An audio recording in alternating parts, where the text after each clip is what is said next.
I almost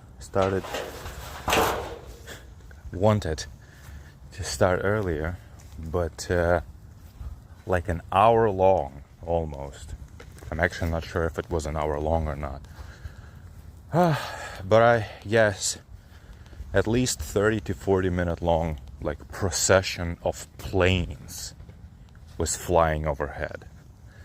I assume military planes to Iran or something. I don't know. Oh, god damn. Just ridiculous. Fucking rabbit holes, mole holes, whatever. God damn it.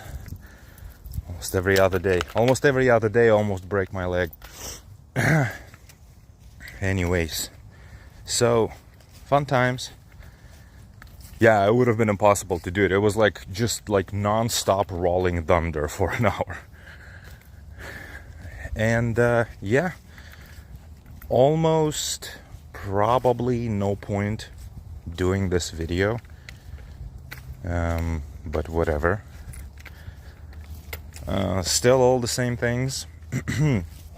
In parallel, working on music and writing. Actually,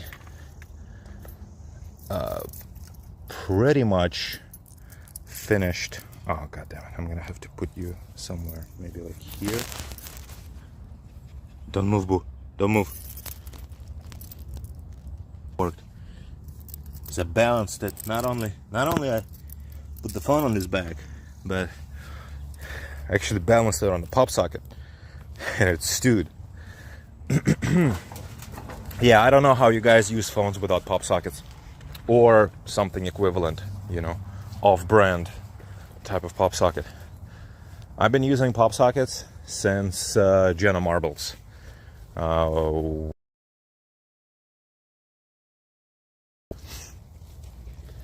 That's how I learned about them, tried them, and I don't understand how you guys use them, especially since most of you all out there have smaller hands than mine, and I actually am not even using like an XXL type of phone.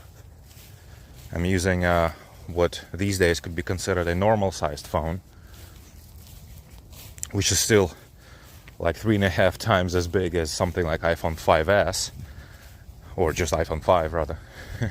That was a normal sized phone, right? Like every single phone these days is just gigantic compared to that. But anyway, my hands cannot use that phone without either anyway, yeah.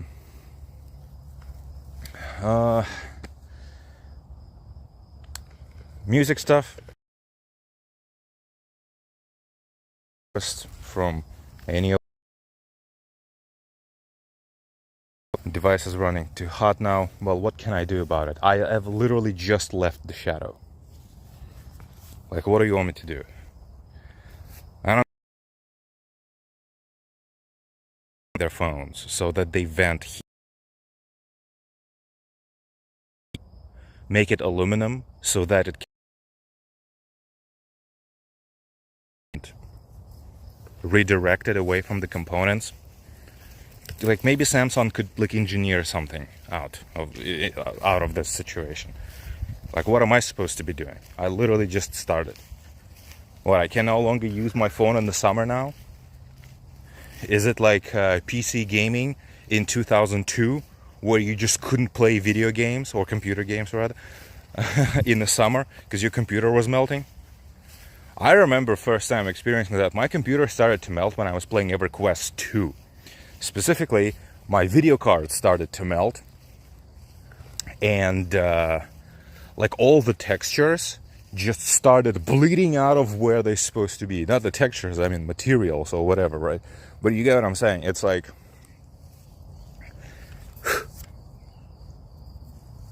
all the fucking hell.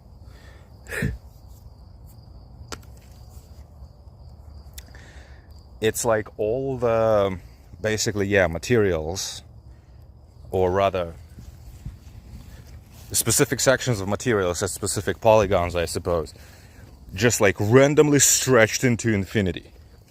It was weird. Anyway, I don't think modern GPUs, when they overheat, they even produce bugs like that. But back in the day, it was a Radeon something, whatever. Yeah, when it was overheating, that's the type of experience you were getting, at least with EverQuest 2. Which did EverQuest 2 even have like a hardware rendering? I wouldn't be surprised if EverQuest 2 was just like software rendering only. Anyway, so yeah, thank you, phone. Thank you for overheating. It's actually not even all that hot right now. It was just now that sun came out. Yeah, whatever. So new musics are happening, but I'm not prioritizing them right now because despite me attempting to contact a few music people and my music being like totally okay, you know, to publish, especially compared to, I would say, about 95 to 99% of musicians signed to indie labels, whose music most of the time isn't even music. It's just kind of like experimental stuff. It's kind of like artistic statement, or what we here in the West also known as performance, performative art, performance art. Like maybe that's the problem. My music is too much of a music, but like whatever. Anyway, right? Without somebody actually backing my upcoming release, I am absolutely in no hurry. And by backing, I mean, you know, help with, well, distribution essentially. Let's not stand in place because insects everywhere. Help with distribution, you know, help with actually reaching audience, because if audience is reached, that means, you know, album can be made profitably. That means I can pay, you know, an engineer or something, you know. I don't even need to find an engineer and say, hey dude, I need help but I don't have any money. Obviously no one's gonna help me that way. I mean, maybe somebody whose, you know, work isn't actually worth much would help, but anyone who told that it's going to reach real audience. So, you know, I'm not getting paid until it's out, right? And probably, although in advance would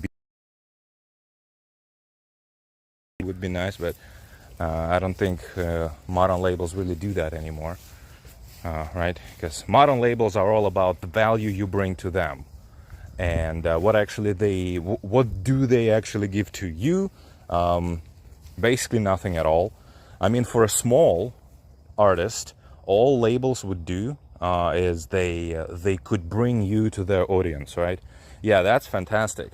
The problem is that, well, if you don't already have an audience to bring to the label, they wouldn't even bother like talking to you.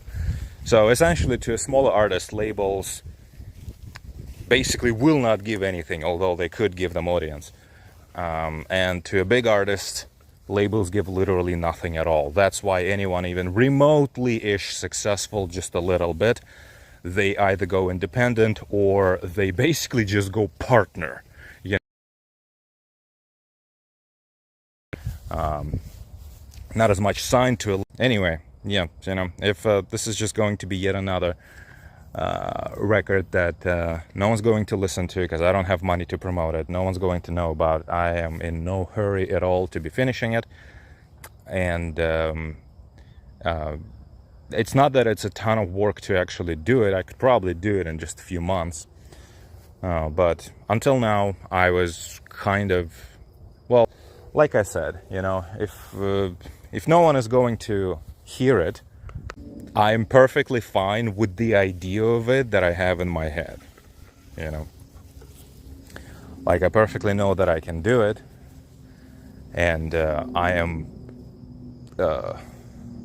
like satisfied, you know, just with having to, just, you know, having the satisfaction of having the idea in my head.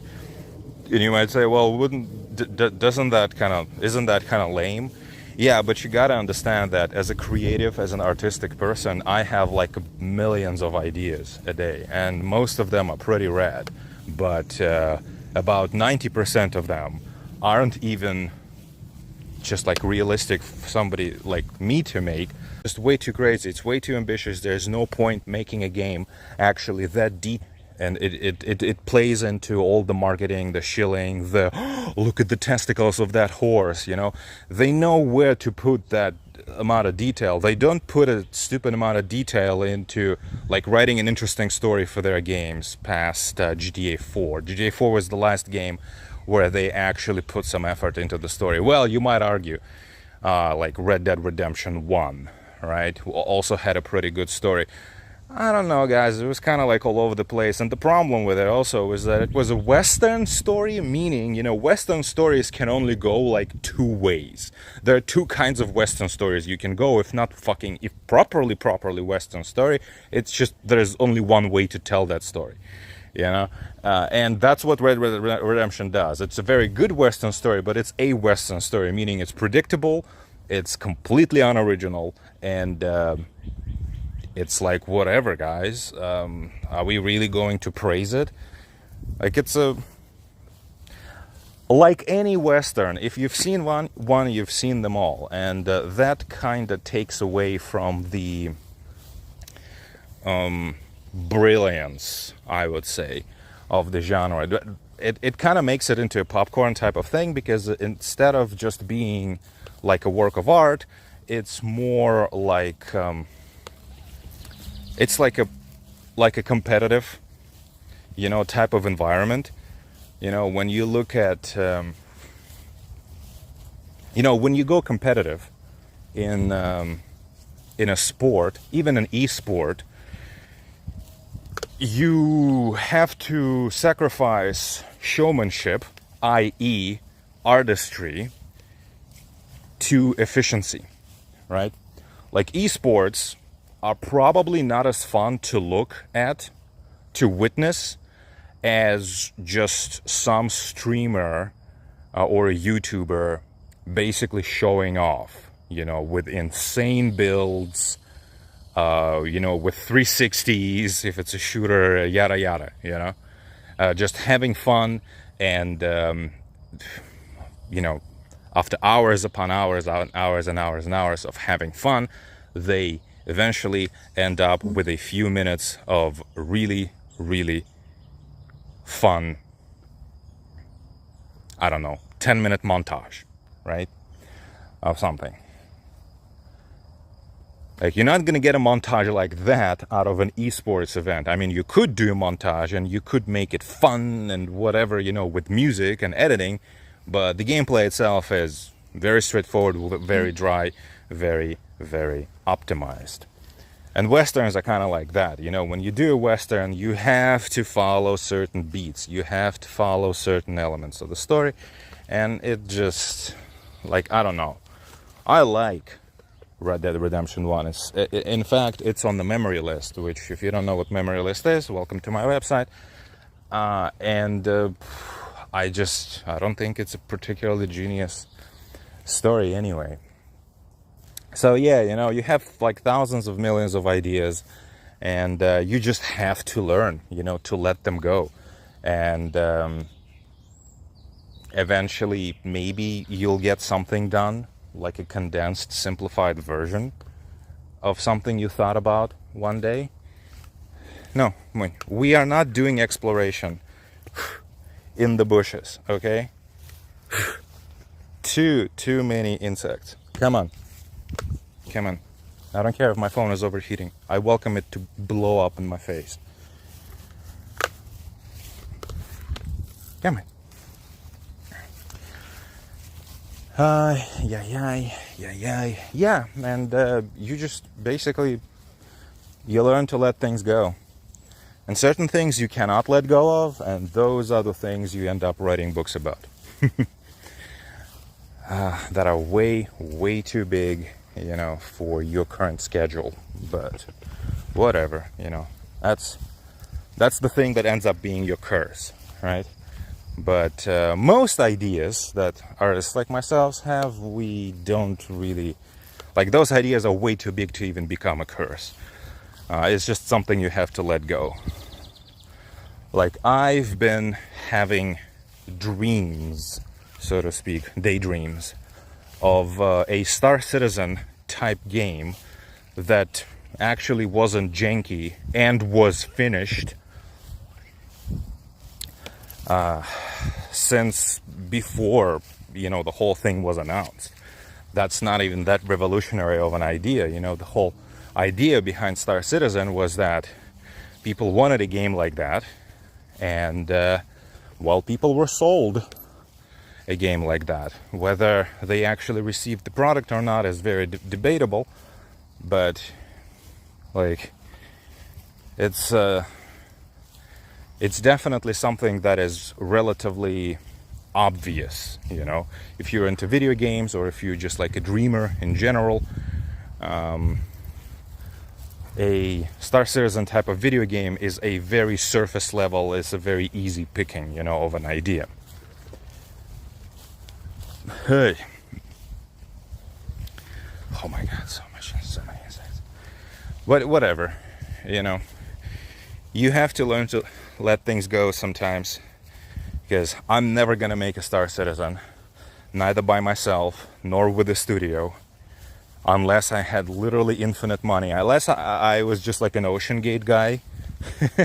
That Netflix documentary, because it's an interesting topic, so I watched a documentary, although I basically don't really touch most things on Netflix because they just suck.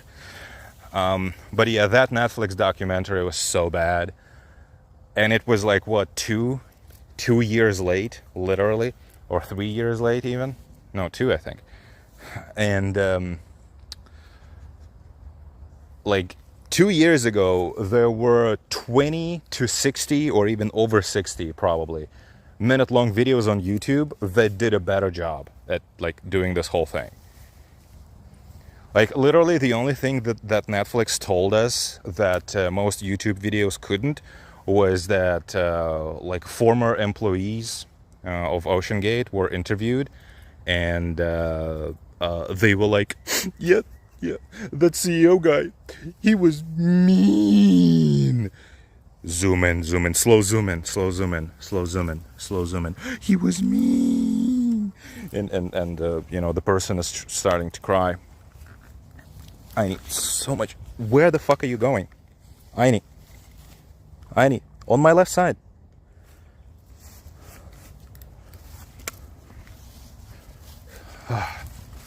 He was literally standing in a cloud of fucking flies. Stop. Need to give you an oil check. Because those flies, they bite like fuckers. Okay, cool. Fucking spider, what do you think you're doing with this? Can I get a stick or something? Yeah, if I ever have Ocean Gate money, yeah, sure. I would go down in history as an Elon Musk of video games, but I would actually be delivering sick fucking video games, and not just because I'm a genius visionary, but because I will know who to hire and to whom give, a voice to make their video game. For example, Hideki Kamiya basically gets infinite money, day one.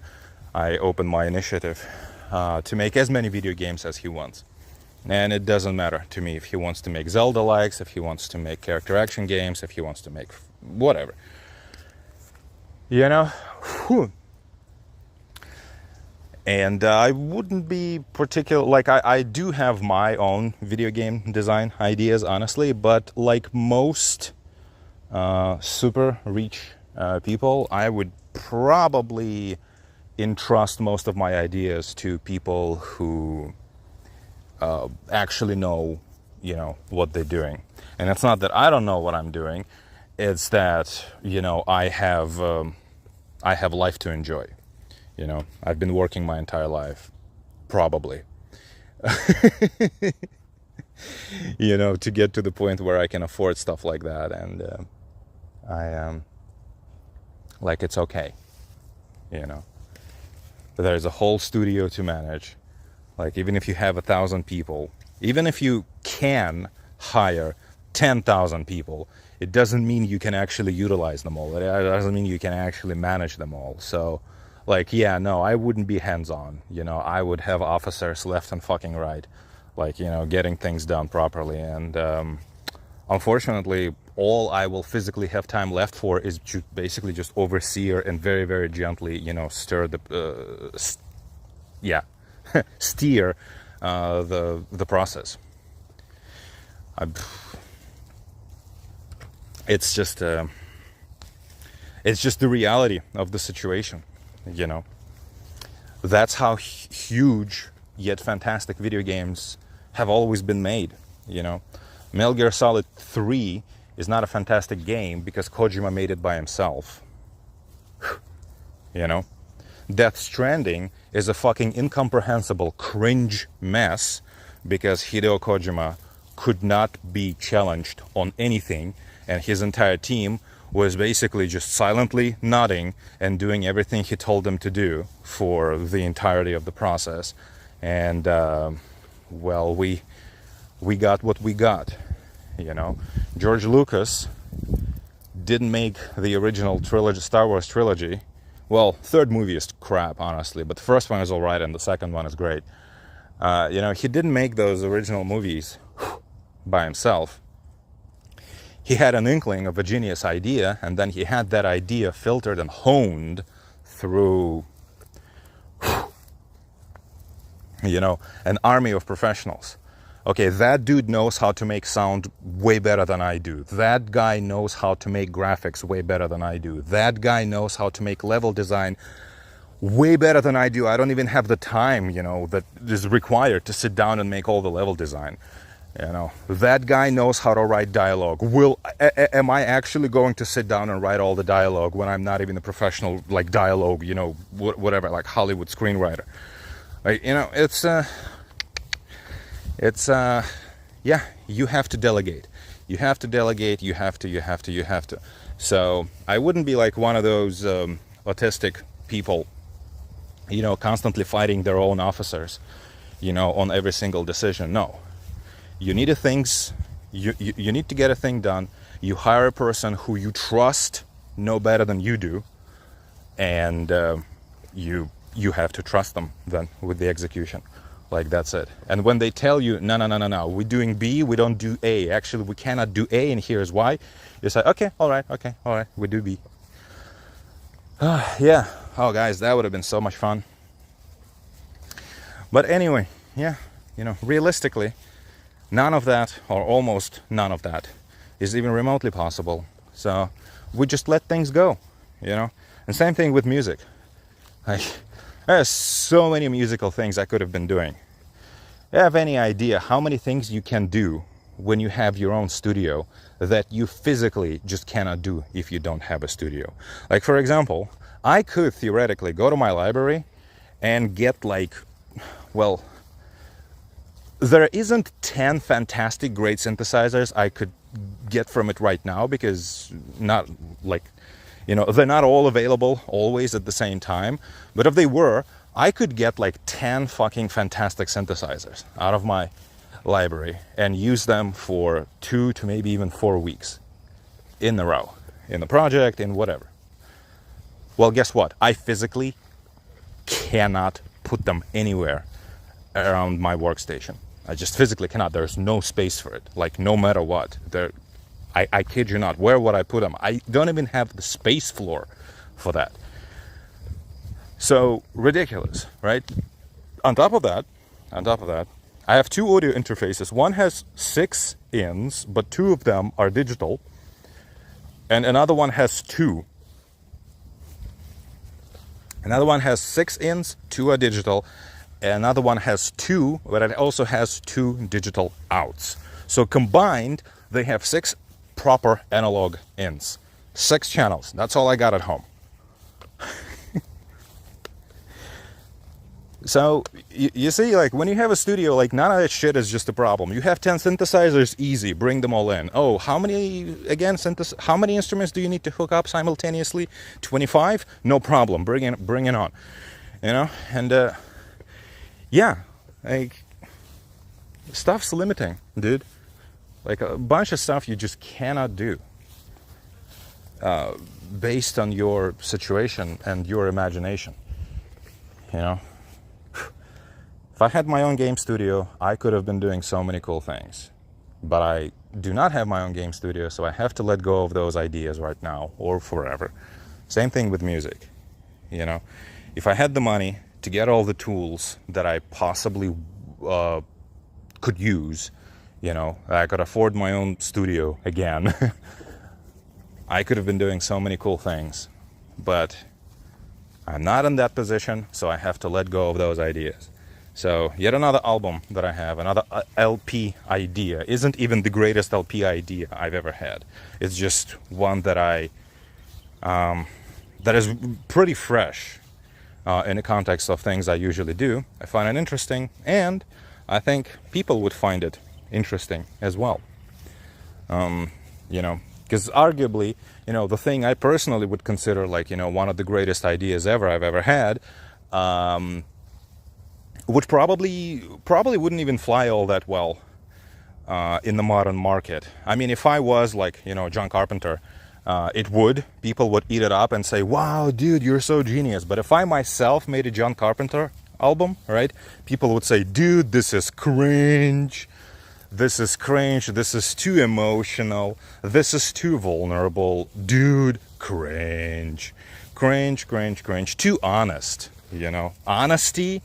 Nah, dude, we need understatement. You know, we cannot have emotion. You know, basically, you know, we currently live in the world where we cannot have power metal, right? Because power metal is now cringe, because it's emotional, because it's lyrical. You know, no, we need, we basically live in the world where it's just like goth rock, but, so like dark wave goth rock, but with only one bass function, you know. It's like, what do they call that style of music? Post-hardcore, you know, where it's just dun dun dun dun dun dun dun dun dun dun dun dun dun. I think rap music actually brought that to the rest of the to the rest of music, where we basically no longer have chord progressions. We no longer have bass function progressions. We just have one bass function. I think rap music brought that into the rest of it, because for some reason, at one point, maybe 10 to 15 years ago, guys, you may have noticed, it may have started actually with dubstep, but the type of music, it's not just dubstep, because it's like rap music or R&B music in general as well does this thing. It's the type of electronic music with no substance that just literally goes boom, boom, boom, boom, boom, boom, or something like that. Or actually, in fact, it's usually just a very, very slow, very, very slowly pitching down bass, you know.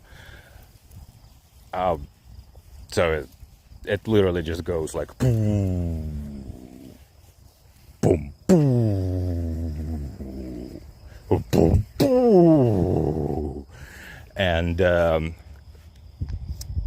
again, it didn't used to be a thing in rap music, but you know how, again, about 10 years ago, maybe slightly earlier, this type of kind of like rapping became popular when the guy just goes into the microphone like this. And the bitches, titties, yeah. Oh, bitches, yeah, titties, bitches, oh, my titties, my bitch, oh, yeah. Like, no voice projection at all, no charisma at all.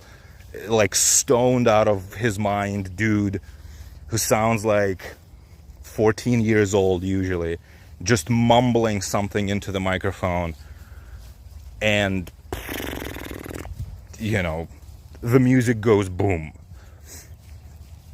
Yeah, you know.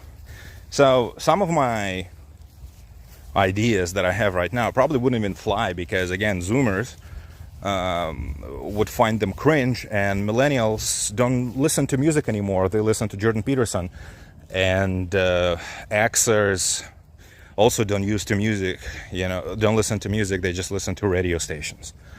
Whatever radio station plays, and usually it's some combination of the modern contemporary horror and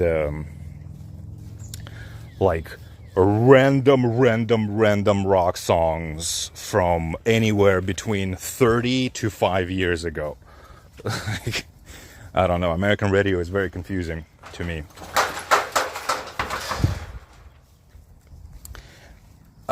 Yeah, and boomers, of course, don't listen to music at all. They just, sit in their mansions and watch CNN or something.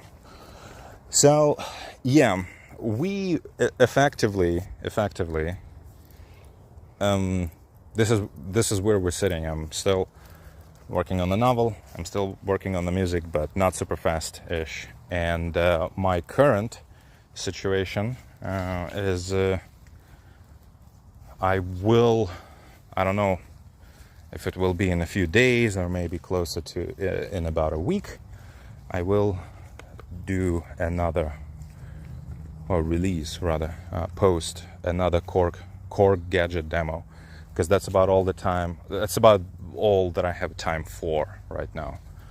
It's just core gadget, because it's so easy and fun.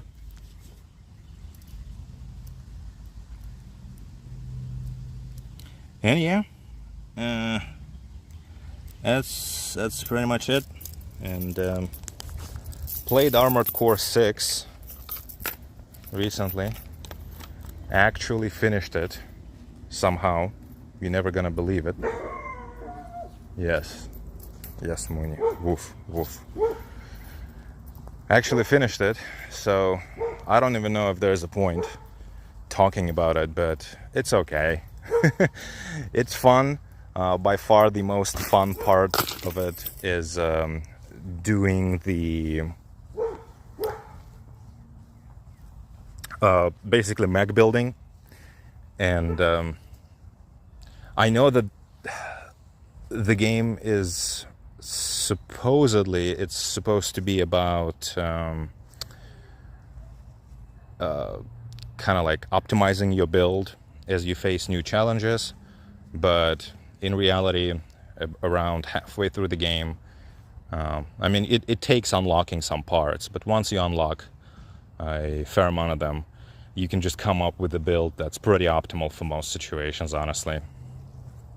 The early game boss, the dude that's it's like a flying chair, like a flying chariot, the guy that does like a flame whip attack, that guy is obviously supposed to be fought with somebody who has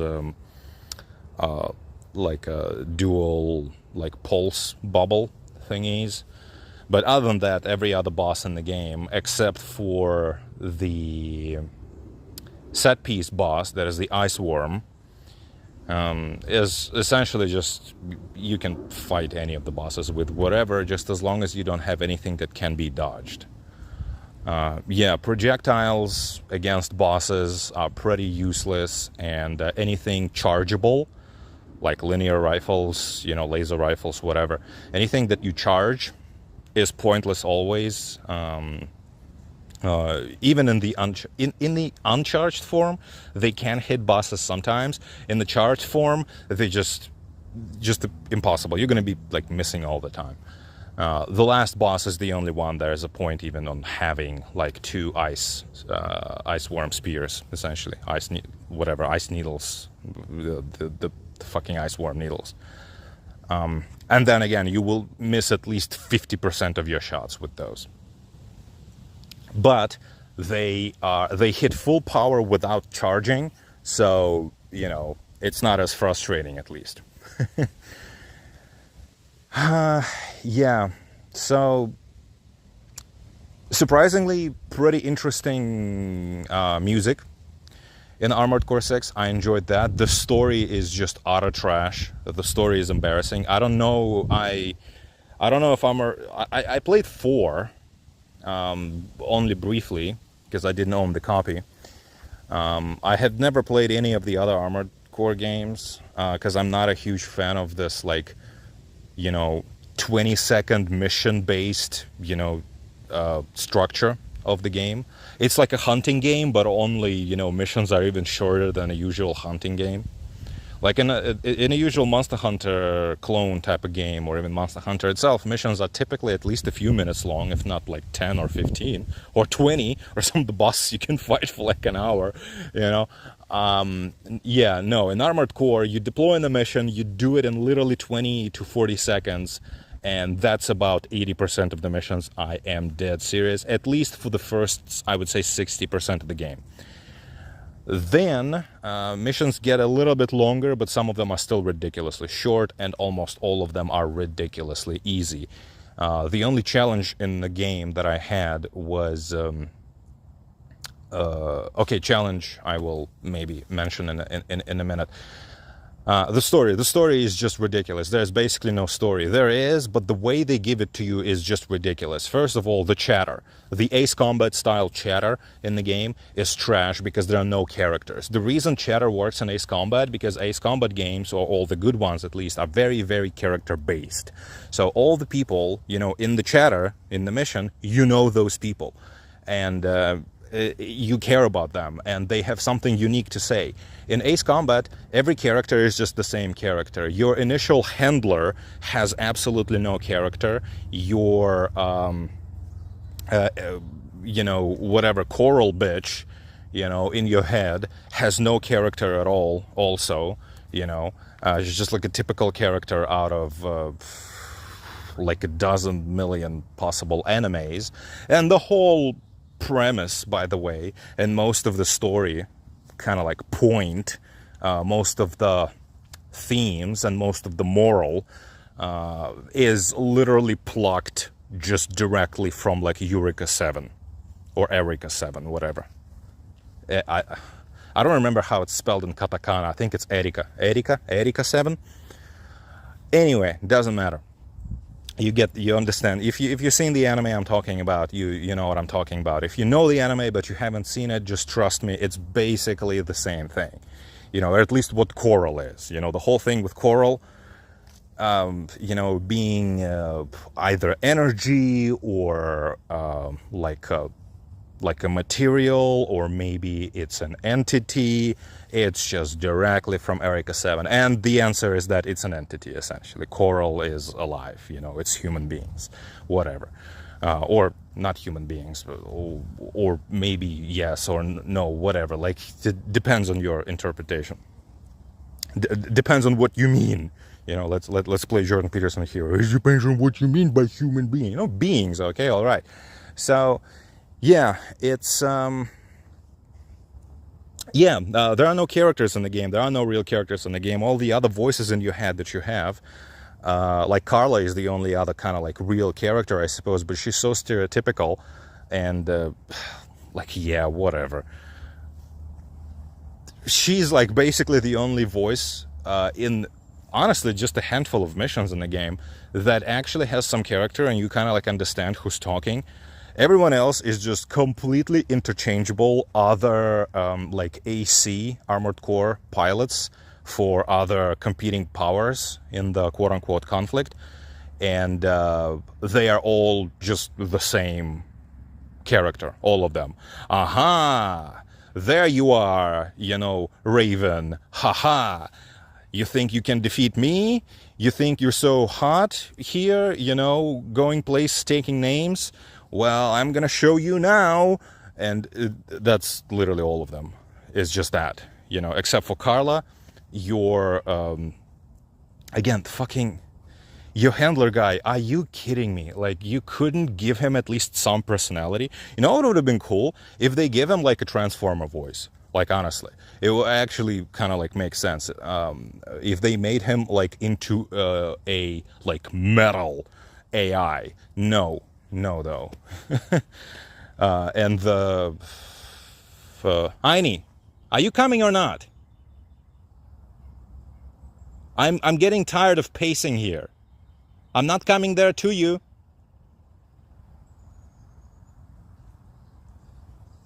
Come on. Yeah, the coral bitch is just cringe. The whole idea of, oh, you have a woman in your head, you know, that kinda is trying to give you a different perspective on things. Just like, oh my god. I don't think other Armored Cores were just as bad, story-wise. I think other Armored Cores actually had, like, better stories. I don't know. But yeah, I think the devs, probably because there's just like not a lot of people left in the FromSoft team, you know, that used to be making games like that and just like understand the genre in general, because Ace Combat kind of gave up on it all, and we don't really have any other kind of like Japanese examples of games like Ace Combat 5 or 3 anymore. So they did their best, but they did not understand at all what makes a game about being a pilot, you know, in a machine work. They did not understand that at all. And the whole thing with like audio messages you get, you know, the fact that you don't have any autonomy at all, you don't have any character at all, it's just people talking to you, and you occasionally make decisions by choosing which mission to do and which not.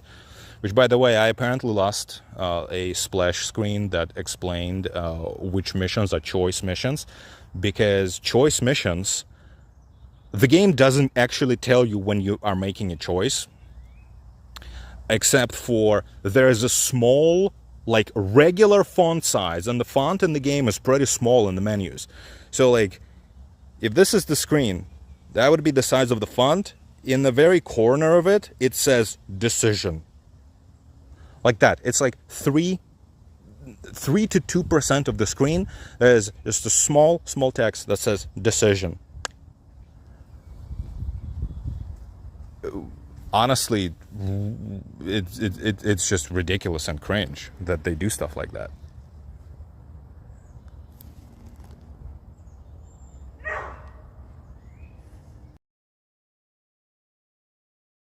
Need to do something with the dog.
Heini, bud, you're gonna have to drink later.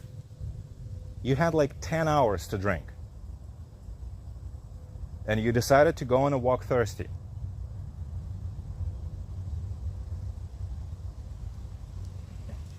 Okay, if you just want to go back, we can go back. Nah, he's not going to. Okay. Whatever. Dog's being silly. Anyway, yeah, and have I mentioned that none of the characters have actually have faces or anything? Like you don't see a single human being in the whole thing. And I understand that maybe that's kind of like part of the aesthetic, Yeah, but if you're making a game that's just about robots, basically fuck humans, well, then why do you have this very, very, very, very humane story? You don't. And you don't have avatars of people. None of the characters have faces. None of the characters have bodies. They're just disembodied voices, all of them. And it just doesn't work at all. The story itself, just like with most modern, kind of like boring stories, because a lot of stories in modern games are actually very, very boring, but they do pick up by the end. And that's when, if you start paying attention there, actually gets pretty interesting. Hogwarts Legacy was the same way. The story was just unbearable for something like 85% of it, and then towards the end, there was a small stretch of like 10% of the game, from like 85 to 95, because the last 5% of the game was shit anyway. But the previous 10% were actually kind of fun. For a few hours, you actually felt engaged. And Armored Core does the same thing. Once shit starts to go down for real, you kind of start paying attention, because you kind of like want to know what's happening. Until then, it's for over 10 hours. You're basically just sitting like, to whatever is happening on your second monitor. It's contemporary gaming for you. Goodbye immersion, hello boredom, to the point where you're just forced to either start listening to podcasts or whatever. Gone are the days when you could just play a video game for like 12 hours straight, and it would have beautiful music that would fully immerse you. You wouldn't need to listen to like Snoopy Dogg, while playing Morrowind. You wouldn't have to listen to a podcast while playing, I don't know, some kind of shooter, because it's stupid, boring shooter. No, you could legitimately just play the game and enjoy it. But no, modern video games either have no music at all, or they have horrible, terrible, repetitive, generic music that you just want to turn off, or they have terrible writing, terrible story, or super annoying characters is another thing they have. So you just turn off the subtitles, you turn off the volume for voices, and you just play the game, You just follow the objective, because modern video games are very good at giving you the objective to follow, so you don't even have to actually pay attention to what is going on, just follow the marker, And that's how you play most modern games, and Armored Core is not a huge exception. It is largely just like, it's not nonsense. If you pay attention to it, it makes sense how it's written, but I think the writers, they just completely missed the point of what makes that kind of storytelling. Like, you're a pilot, you're in the cockpit, and the story is told to you as you're sitting in the cockpit, They completely missed the point of what makes a story like that work. And it could have been told like that, even with faceless characters, yes, but it couldn't. No, you cannot tell a story like that with faceless, yes, but characterless characters, no, you cannot. And also, you need something more than just, generic. One person tells you in one ear, go kill X, and then a voice comes into your right ear, a different one, and says, oh no, but don't kill X, X might be good. Are you kidding me? Is this like a 2020, what, is it a 2024 game, legitimately? That's Armored Core 6, right? So we had 6 games. We had over a dozen Armored Core games to potentially explore every possible cliche possible, right? And we have finally arrived to, actually, no, we don't have any original idea. Our whole premise of this narrative is essentially just Eureka 7 with like Infamous. Which Eureka 7 isn't even that good of an anime, and so it's like, what are we even doing here? Anyway, gameplay wise, yeah, like I said, the game is very, very simplistic. I do not agree, though, that it's like a 7 out of 10. Oh, sorry, there's Armored Core 6 out of 10. No, it's not a 6 out of 10. It's actually a really fun game. It's 7 at least. If you're a huge mecha fan, you'd probably rate it as at least an 8. The problem is that the game is very simplistic, and the game is actively taking away your ability to have fun with it, i.e. if you have an interesting build, most likely most bosses, for example, will just be dodging out of the way of the interesting thing that you do. And if you have and against normal fodder enemies, you might as well just punch them to death with no enemy, with no weapon at all. They pose zero threat. The only challenge in the game is arguably is to do enough damage and play carefully enough to not die to the ice worm, and which is an optional mission, actually it's a decision mission, but that's a decision that I made, is to kill the what's the faction name? I don't remember. You know, one of the guys, and that faction is called Michigan, and there's like this giant tube down which you go. At the bottom of it, there's a laser cannon that shoots up at you, and then later you have to defend around that laser, that area. You have to kill the entire faction that's going down in that area. You have to kill them all, and it's a pretty big slaughter type of situation. And I was just constantly running out of ammo there because I was doing 2 miniguns, 2 Gatling guns, and actually I had 2 Gatling cannons on my shoulders as well at that point, and I just couldn't do it. I just couldn't do it at all. And then I experimented with maybe having a melee weapon because there's just like so many enemies to kill. And then when the proper AC boss comes into the situation, he likes either his AI actually does it purposely, which if that's the case, it's genius but extremely annoying. And if it's accidental, then it's just like, okay, whatever. But he likes to basically hide in the ads, and while he does it, you cannot aim at him because your auto aim just keeps jumping between all the fodder. So that's like the only challenge really, is just to kill all the fodder so that you can actually fight the guy properly. And then at the end, so you see, that's the best part of the game, having a challenge and having to make a build to overcome that challenge. In the end, I kept my Gatling guns, but I instead of cannons on my shoulders, I just took 2 machine guns, because machine guns have much more ammunition than Gatling guns. Gatling guns, they just chew through their ammunition really, really quick, like. And then again, the last, like, the guy that drops after Michigan is like a quad-legged guy who doesn't do too much damage, but he can still kill you if you're inaccurate, if you're uncareful. And I killed that guy with my fists because, again, I was just out of everything at that point. So that was a challenging mission in the sense that it was an interesting type of challenge, because the challenge was basically try to kill all these guys without running out of ammo, because there are no refills in that mission. It's just an arena. So that was interesting. Ice Worm, yeah, I died to Ice Worm a couple times before I realized that I just need to change my build to a lot of burst damage. You know, I needed to do DD, not DPS. And that's it.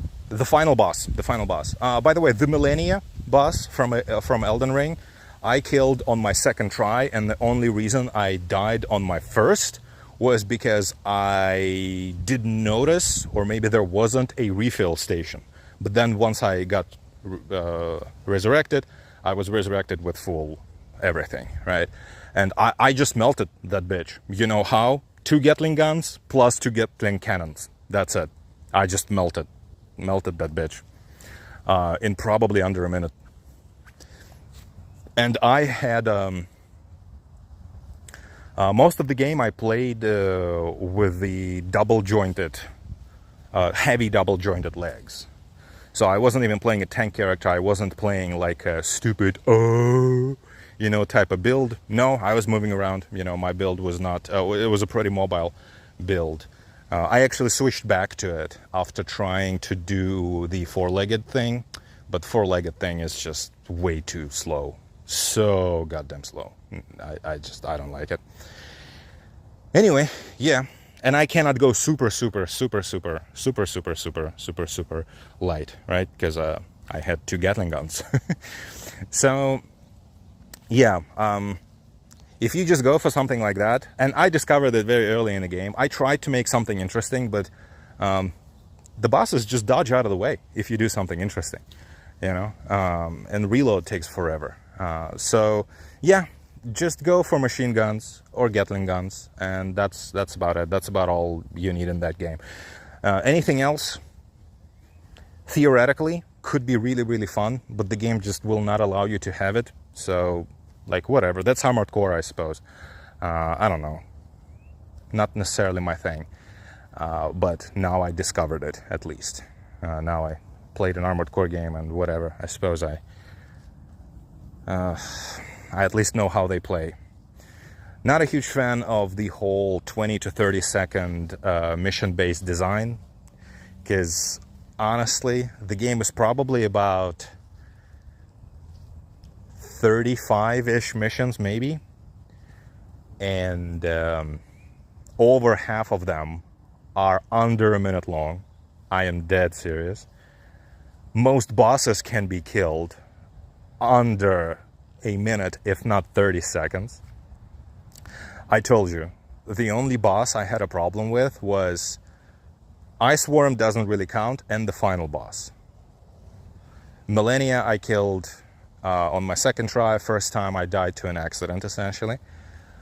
And oh, there was another guy who you could only hurt in the back, like Artorias type of guy. To that guy I died a couple times because he was kind of difficult to get behind. It was a very very bad design, because you cannot shoot in the game if you are dodging. So, like, getting behind somebody while doing damage to them, in order to do damage to them, is just a huge pain. Yeah, doesn't make sense how that specific boss was designed. So, and the final boss is a fucker. But I discovered a strategy. If you stand next to a wall, because again, so if you fight the final boss, if you fight her properly, she just constantly dodges around you, and she likes to dodge kind of behind you and initiate melee, out of which is very difficult to dodge away from, you know. If you just stand next to a wall, she's not going to be able to do it almost at all, or like she would fail to kind of overwhelm you, I would say 90% of the time. So you can comfortably melt her with Gatling guns, and or on your shoulders. You technically don't even need it. You technically don't even need those. But I put for the first time since the Ice Worm, I put Ice Worm needles on my back. Stun needles. Like, that's it. Just because I wanted to melt her shield quicker. Pulse bubbles don't even damage her shield as well. And Gatling guns actually melt her shield pretty nicely, but the problem is that you do that too much, you run out of ammo. And yeah, so I died to that bitch probably like 10 times, and I tried about like 3 to 4 different builds, and then the last build was, I realized, okay, what if she cannot like teleport behind me if I'm next to a wall? And yeah, what do you know? Instead of teleporting behind you, she just teleport right next to you, and that's where you just melt her with like needles, and that stuns her. And then you melt her with Gatling guns. Gatling guns for about, I would say, like 20 to 25% of her health every time. And sometimes also, her shield gets destroyed by only one of the needles, and the second one goes through, which actually does over 1,000 damage. So you end up melting her in just one move like that for like over 30%. She died so quick. She died, I think, legitimately under a minute. I think legitimately she died under a minute. It was comedic. So that's a challenge in the game. It is interesting to find something that FromSoft just did either, you know, like the final boss. They just did her difficult for the sake of being difficult. It's not a good boss design at all. It does not work for an Armored Core game at all. But then you know, they try to break you, you break the game in retaliation, and that's fun. That was legit fun. But it's not real challenge. You know, Millennia, I just melted her. The final boss, I would say I solved her. You know, but I hardly fought anyone properly. So, what else? I already said that actually pretty good music. Pretty good goddamn music. I would say, too sad. In the menus, we don't need the music to be that sad in the menus. We really don't. Heine! God damn it, I cannot even. Hein! Come here. Come here, booby jibal. Booby jibi.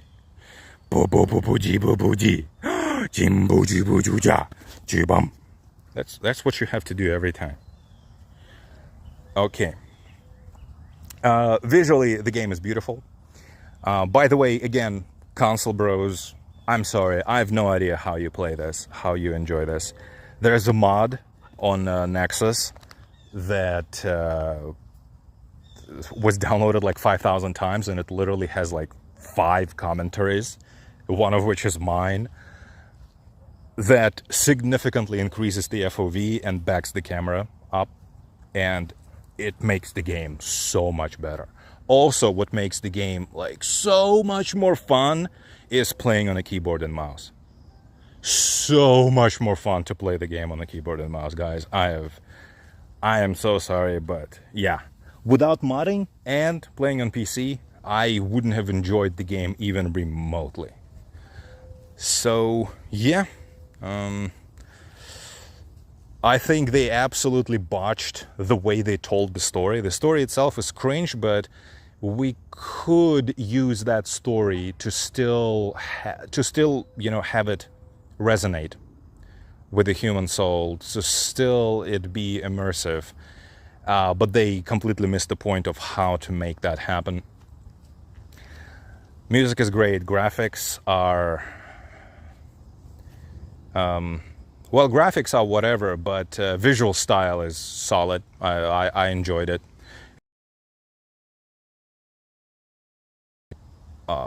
Kind of like late futuristic, like brutalism, right?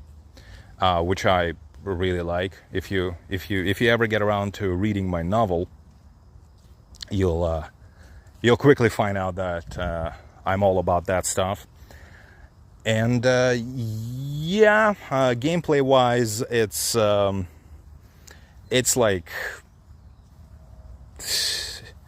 like a time capsule, you know, from 2005.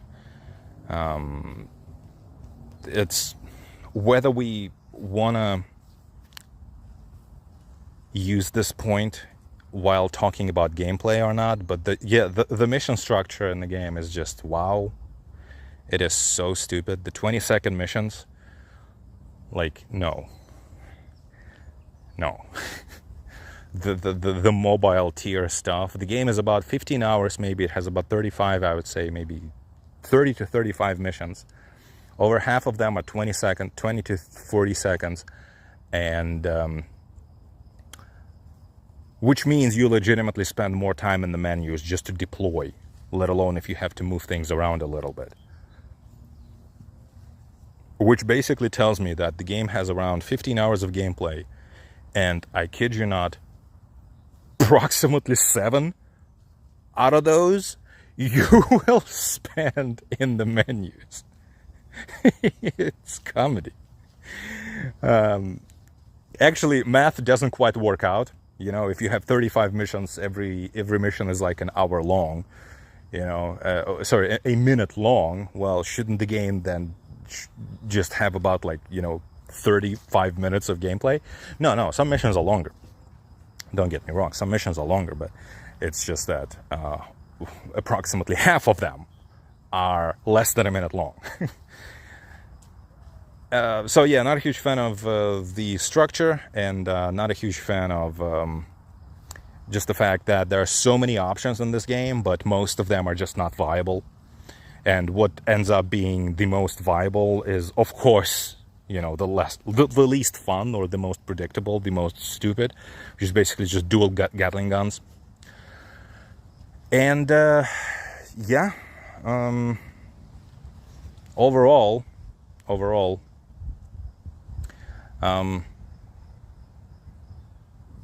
there's barely any challenge in the game. Also, just FYI, I don't know. I think I enjoyed it, but I don't know if I'm forgetting something. Do I recommend people play it? On PC, yes, maybe. If you are looking into something more akin to Ace Combat 3, or maybe even 5, but like with mechs and more futuristic, you know, you're not gonna find it there.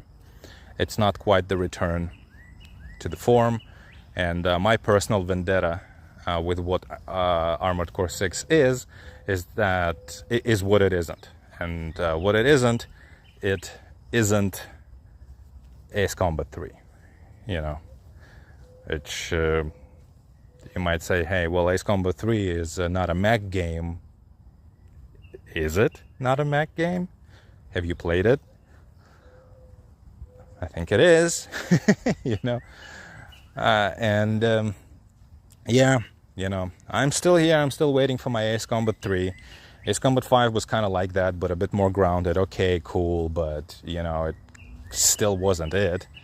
So where's my Ace Combat 3? It's nowhere. You know, instead we have Armored Core 6 that has Armored Core, Ace Combat, AC, huh?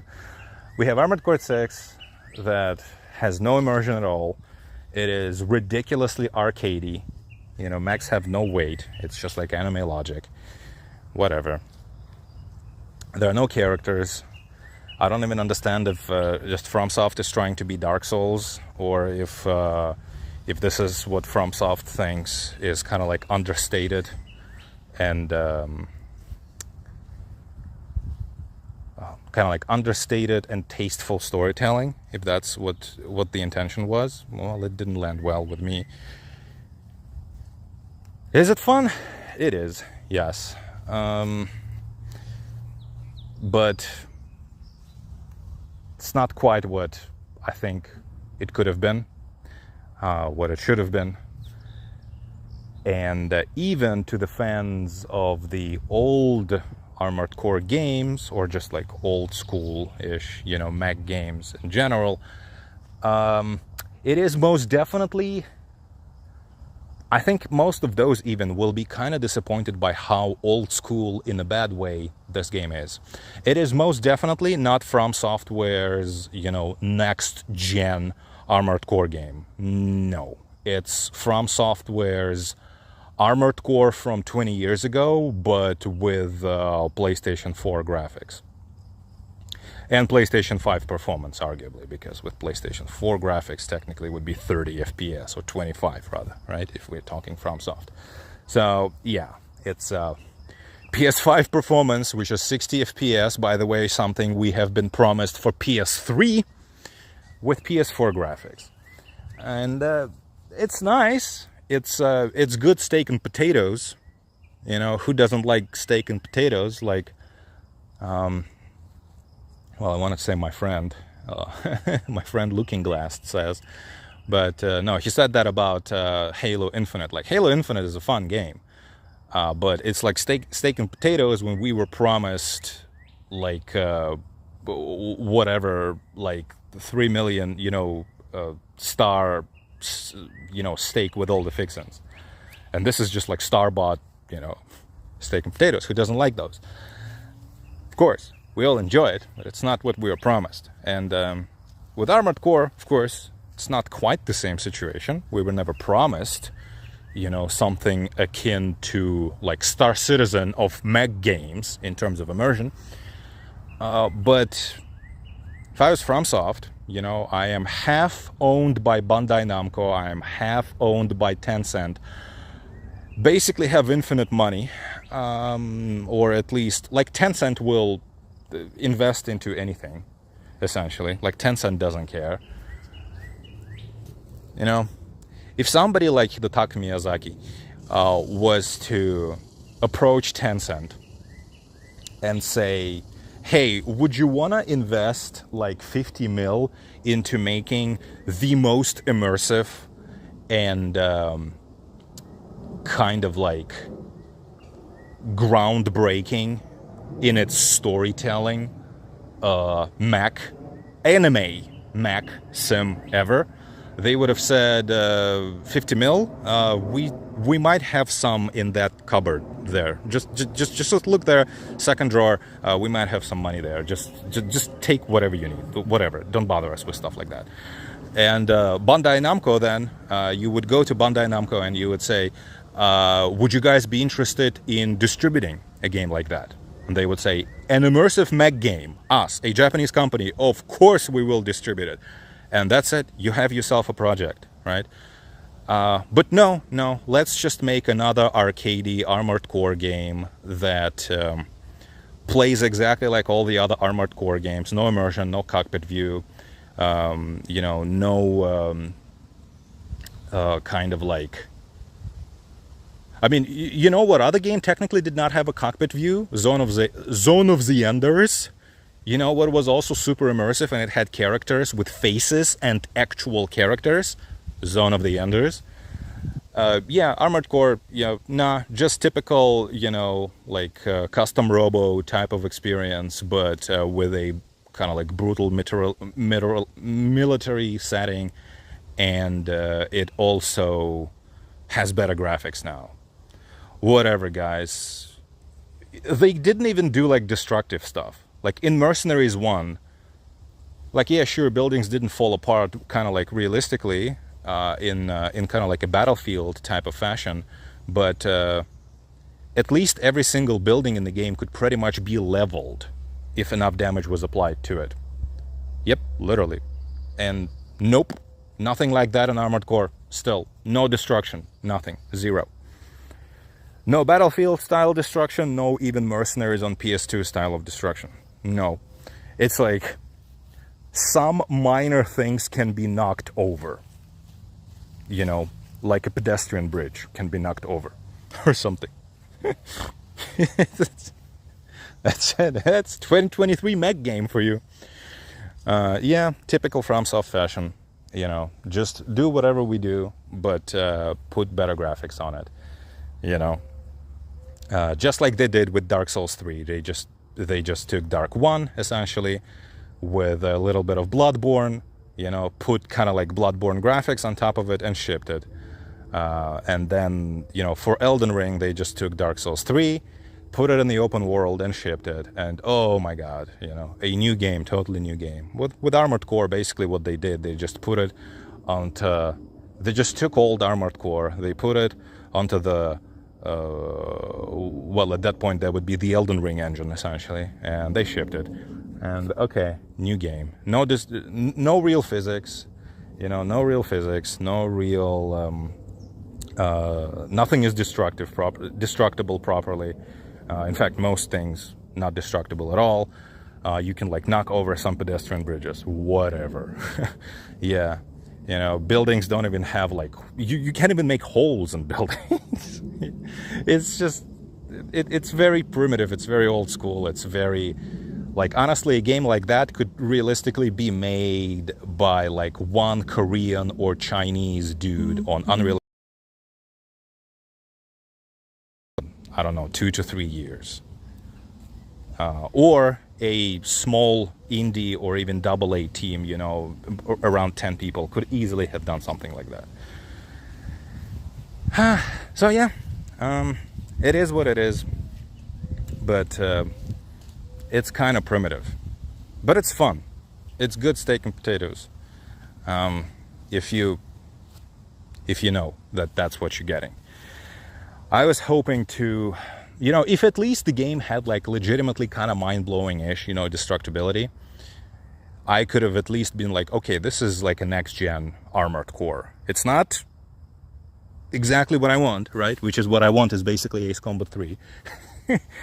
But it's at least a proper kind of like next-gen experience of Armored Core. No, it really isn't. Completely isn't. But yeah, whatever. It's fun.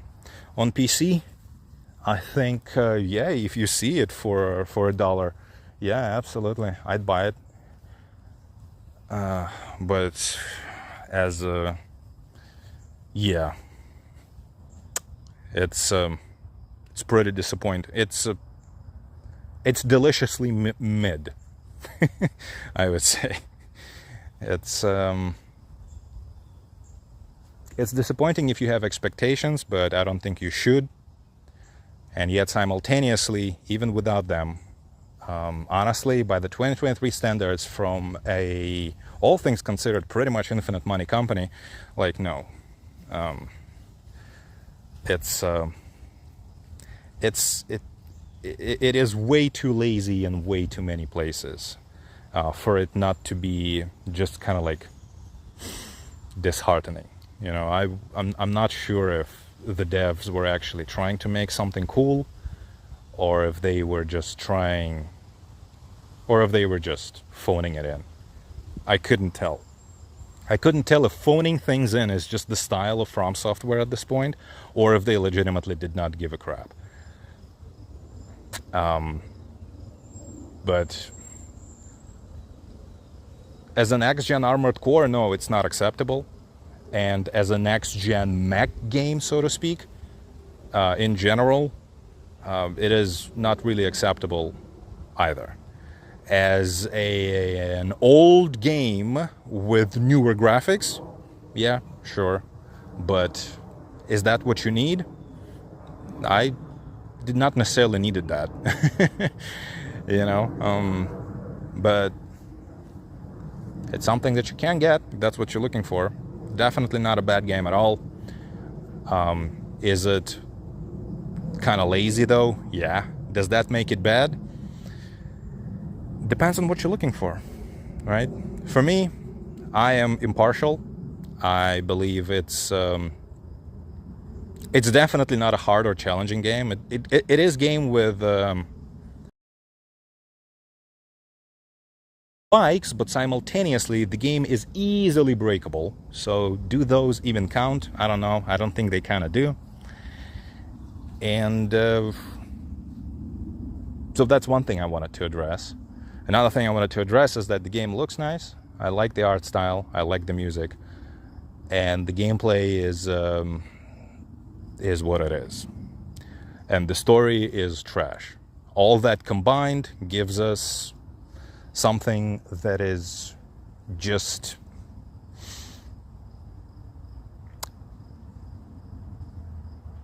a bit of a wasted potential, I believe. In fact, giant wasted potential, if you think about what a truly immersive game like that could be. Again, think Ace Combat 3 or even 5. Alrighty then. Bye-bye-bye.